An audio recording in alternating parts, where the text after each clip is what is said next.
All right, here we are. We're on Kickstart Kidding.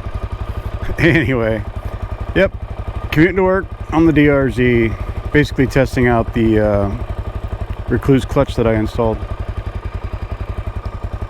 So far, so good. Rekluse is feeling good. Anyway, we had to head over those mountains right there, so I guess we better hop to it. Let's do it.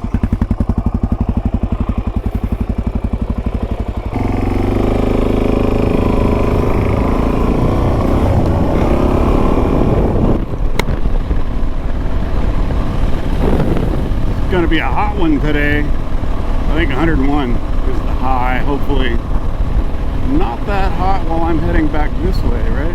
Right now we're probably, what, 64, my guess. I don't know. So yeah, the Rekluse clutch install was pretty straightforward. You guys might have watched the video. If not, there's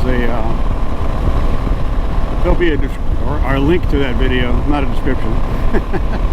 There will be a link to that video down in the description.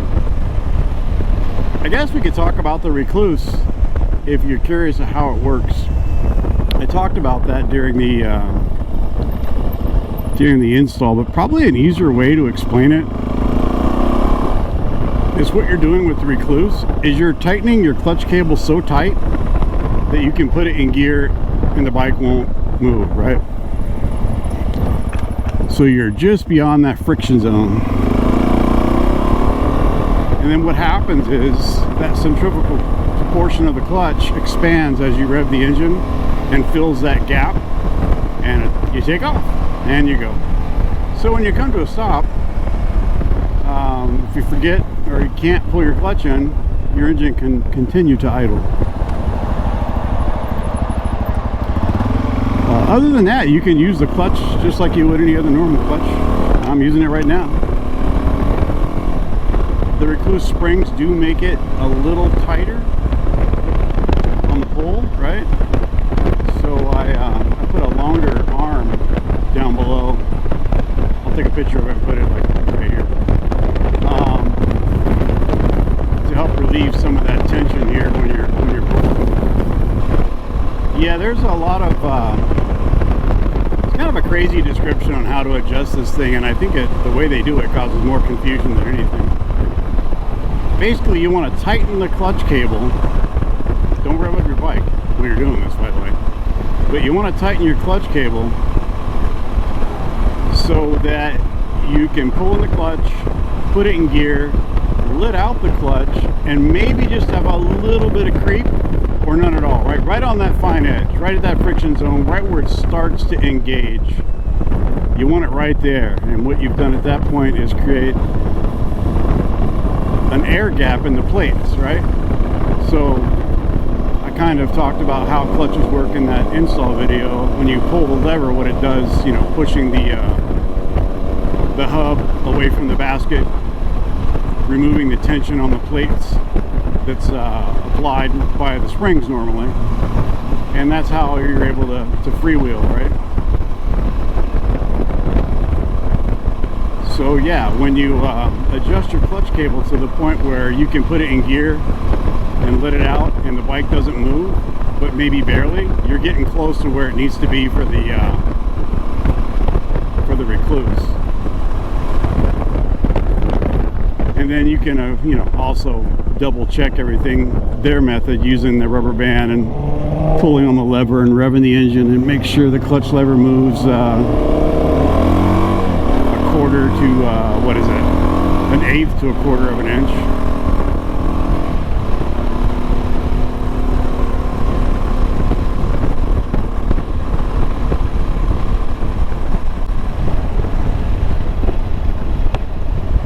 Probably the only dangerous part, if it's not even really dangerous, but it could be detrimental to the clutch, is if you get that clutch cable too tight. And the Rekluse centrifugal portion of the clutch cannot expand enough to engage the clutch, so then your clutch is going to be slipping, right? Then you're going to smoke your clutch. That's why you got to find that fine line between, you know, the bike maybe barely creeping, just on the other side of barely creeping, and the bike idling fine, to when you flip the throttle it engages and it moves a little bit.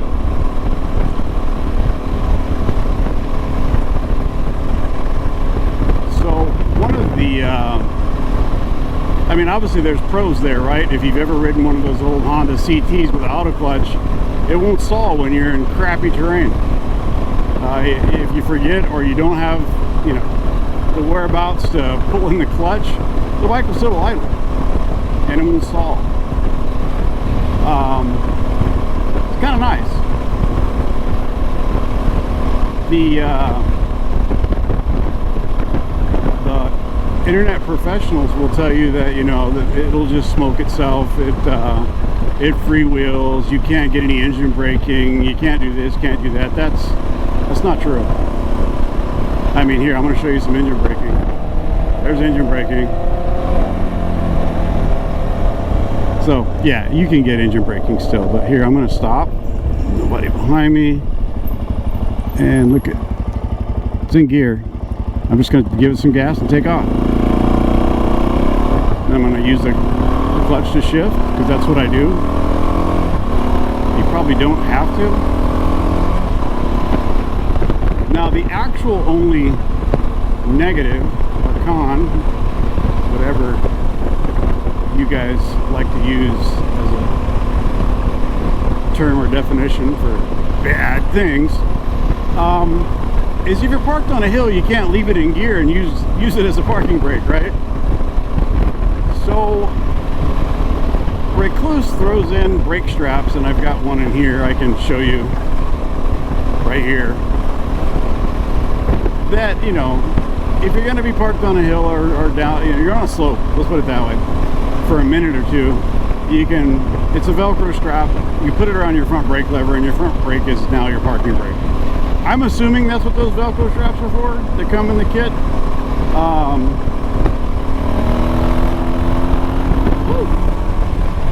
Baby rips now with the bigger main jet and the full exhaust. Anyway, where were we? Oh yeah, parking brake. Yeah, so the little Velcro strap comes from Rekluse, and I'm assuming that's what it's for. I have no idea what else it could be for.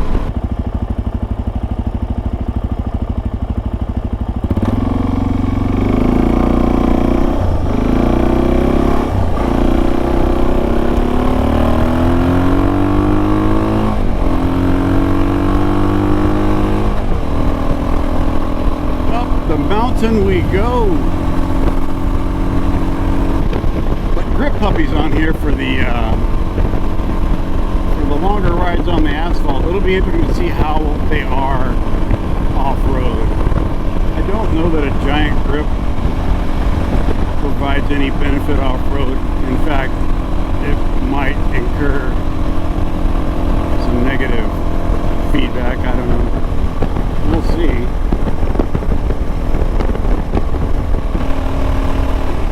Tires feel pretty good.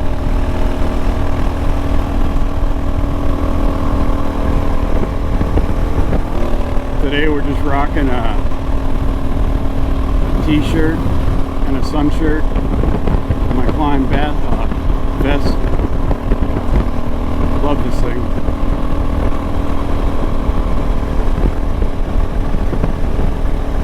It's got all the compartments you need for all your things,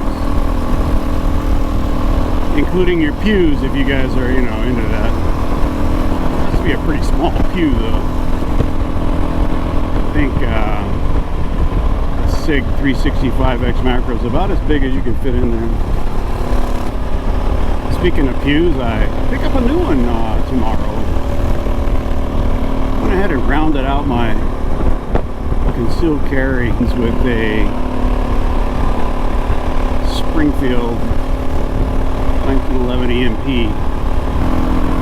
This road has been under a widening project for 2.5 years, and they're almost done. I mean, this asphalt is temporary, but the widening portion has happened, and now they're building a permanent cement barrier on the edge, They used to have those galvanized steel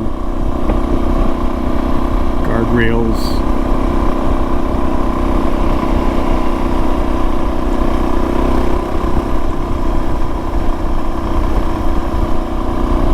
They've also chipped away at these mountains quite a bit. This road was barely 2 lanes wide. What are we doing here, homies? And they're putting up thigh-high stockings on the rocks, make the rocks look a little more sexy. Because sexy rocks are where it's at, bro. Your rocks ain't sexy, man. Chuck them. Skip them across the pond.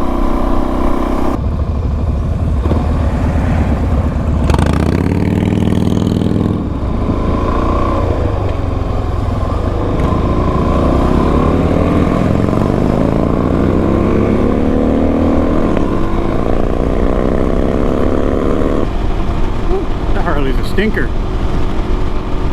Gotta love that Rekluse clutch doing all the work.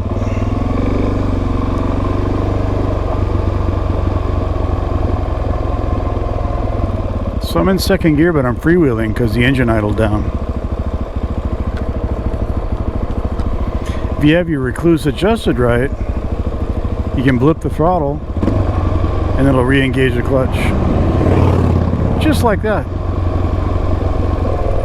People always got to slow down for the lookout, even when they're not pulling off at the lookout. It's a very strange phenomenon. Reminds me of Sesame Street phenomenon. You get past the lookout and everybody takes off. It's like a soapbox derby race down the hill. I keep checking to see if I'm recording because I can't believe it's still recording. But I heard you guys like recording, so I'm recording. And this will probably be the end of my video, or at least the part where I say the things that YouTubers are supposed to say, you know. Thanks for watching. If you made it this far, I appreciate you, and I really do. And if you can, subscribe. Thanks for watching, and subscribe if you can. You guys ride safe, and I'll maybe see you out here, eh?